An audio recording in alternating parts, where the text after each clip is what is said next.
Namo Adita Pha. Thanks so much for joining me for our daily practice check-in. Listen, listen, listen. This wonderful sound calls us back to our true home.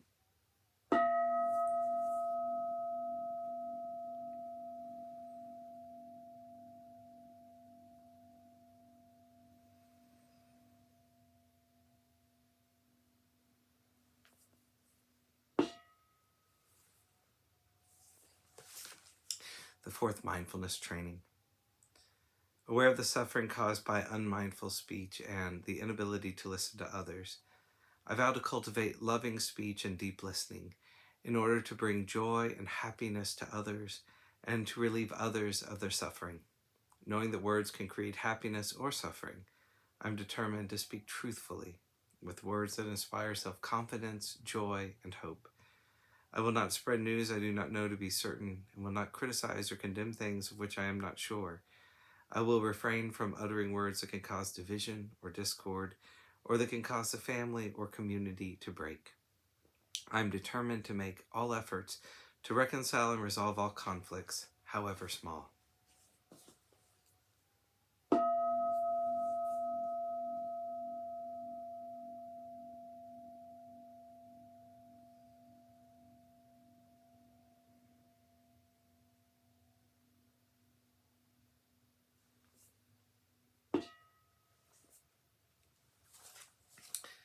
For our Dharma lessons, we've been reading More Than Mindfulness, Widening the Field of Practice by the Monastics of the Thai Forest Sangha, and we're continuing in a talk by Ajahn Jayasara called The Paramis as Practices of Liberation.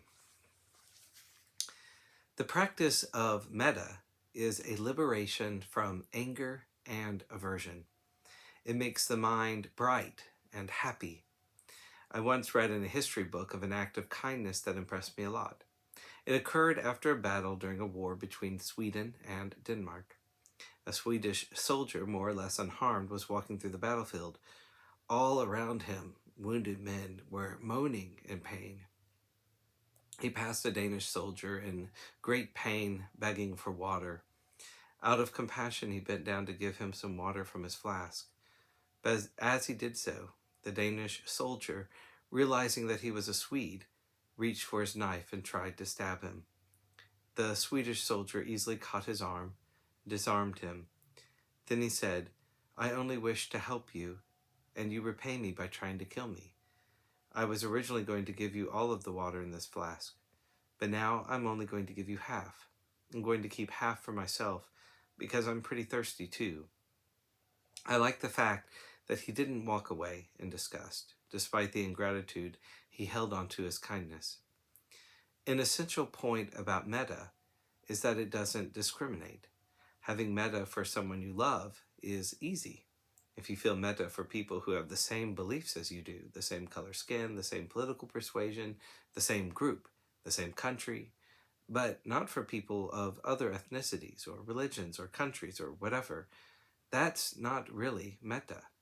Metta makes no distinctions. It is by cultivating boundless goodwill that the mind is set free in such a marvelous way. So how do you practice metta toward people who behave badly? If you think metta is this kind of idealistic, I love you all kind of attitude, then nasty, evil people are a real challenge. If you wish a nasty person to be happy, and they're happy being nasty, won't you be complicit in their nastiness? Should there be a limit to metta? No, but we need to be clear about what metta means. It's not necessarily a fuzzy feeling of warmth and love. It means wishing all beings well.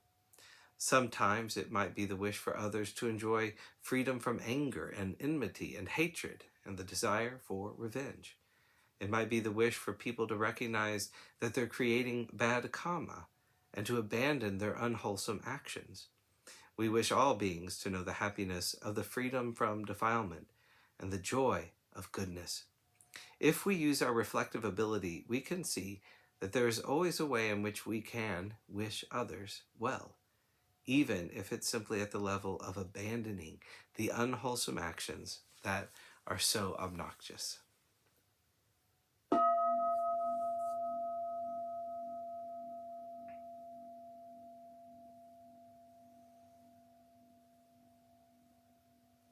May all beings be well. May all beings be happy. May all beings be at peace. Namo Adida Phat. Thanks so much for joining me today.